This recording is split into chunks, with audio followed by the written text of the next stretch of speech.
Muckluck here, and I don't like game reviews that take 20 minutes to give 5 minutes of information. This is Mind Over Magic, a single-player colony sim fantasy-themed video game, published by Clay Publishing, who also worked on Oxygen Not Included, another game of a very similar genre. It is available on PC, and its ESRB rating is currently pending. The goal of this review is to determine whether or not this game is worth its time and price tag for you. The game's setting, with no spoilers beyond its tutorial, you're essentially trying to run a magic school. You take control over the founder, who's a ghost, teachers, and eventually students, and give them all tasks to complete that match their skill sets. The characters come in various fantasy races that give them each pros and cons. The skills that they are good at pertain to which school of magic they teach or are primarily learning at the school. To give a few examples, the earth mages excel at tending to the plants, water mages at making potions, and fire mages at hunting and cooking, to name a few. You will build up the school fulfilling many wild requirements, dig down beneath the school, opening up a dungeon type area, and also occasionally having to use resources to push back a cursed fog that is creeping upon you. If the fog ever reaches you, it is not game over, but it does damage your structures, forcing you to repair and rebuild after pushing it back again. Your main goal is actually hidden from you,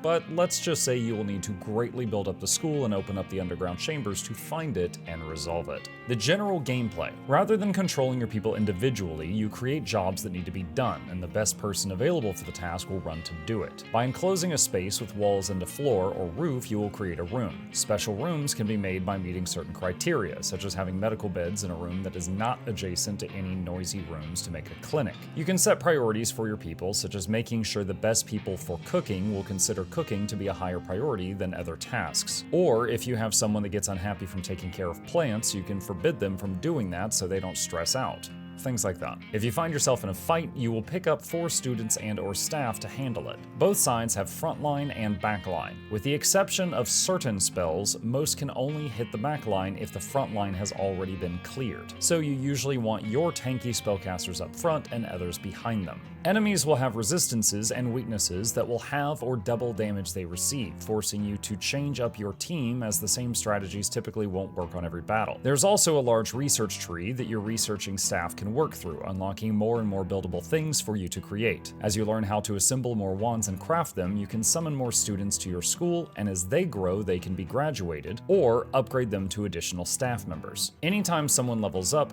graduates, or is promoted, you will get relics that can buff your people or your school in different ways, which can encourage you to keep a few slots for cycling in and out new students. Mind Over Magic took me about 38 hours for the first playthrough to find the end of the game and beat the win condition. You can keep playing afterwards if you wish to, but that was when I stopped to make this review. Comparisons to other games. Mind Over Magic is very similar to most colony sim games, like Stranded Alien Dawn and Oxygen Not Included. It has heavy similarities to the latter, of which was probably a large inspiration for this game. The details. Graphics. The game primarily uses a stylized art style that appears to be 2D at a glance, but does have an amount of depth, allowing you to build and move in front of or behind objects. Sound and music. The atmospheric sound for the game was fitting for a spooky landscape where you're attempting to build a magical school.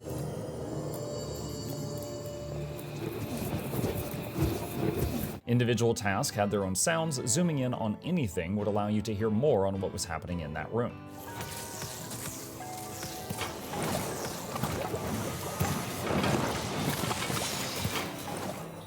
Controls. Mind Over Magic is played with mouse and keyboard, and you can rebind a great deal of the controls if you wish to. Saving system. The game can be manually saved at any time, and also makes autosaves periodically. Content creator concerns.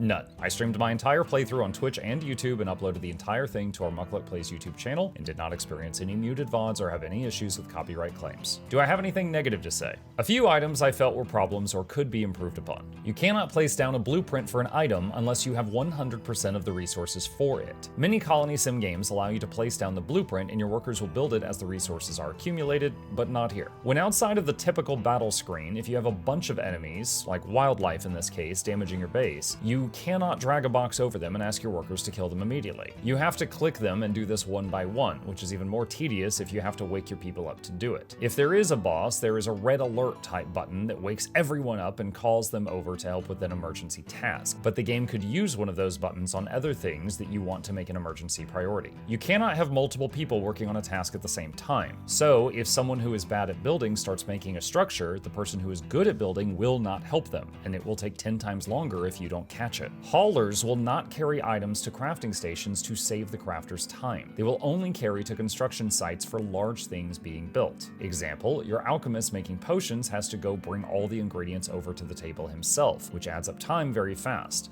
I got around this by making a materials chest right next to each station and limited what was in each box, but I had expected the haulers to help with this. Certain tasks the students are not allowed to do. Example, fire mage students aren't allowed to help with hunting, despite the fact that they go crazy and stress out without fighting things on occasion. Fire teachers can just go hunt a rat to check this box, but since the student isn't allowed to hunt, they cannot. The game has a system I greatly disliked regarding scars. If someone goes unconscious outside of combat, they have to be rushed to the infirmary. If they go down in combat, you could possibly revive them with certain potions, but if you don't do it by the end of the fight, they will be unconscious when the fight is over. Likewise, if someone's stress hits 100%, some sort of various magical mayhem will occur, such as them turning into a raging beast for a time and breaking lots of stuff. Afterwards, they pass out and need to be taken to the infirmary. In all of these situations, after you recover in the infirmary, you get a trauma, a debuff for many days. After the trauma is gone, you get a scar, a permanent debuff to the character with no way to remove it that I could find. These seem to encourage a type of gameplay where if someone had too many scars, you would graduate or retire them and get a new person, forcing you to cycle people more often if you were making occasional mistakes. I wish there was some way, even if expensive, to cure scars or traumas, as it felt a bit too punishing. Final thoughts. Since I just finished ranting about negative things, I want to recap that these were the notes I took over 40 hours of playtime. Overall, I had a lot of fun and would not have played it for so long if I had not. The details of the characters and what they were doing, the sound design, the gameplay all left me satisfied, and a number of nice surprises through the game's story. For the amount of time I got out of a single playthrough and the enjoyment I had, I feel that the game was indeed worth it.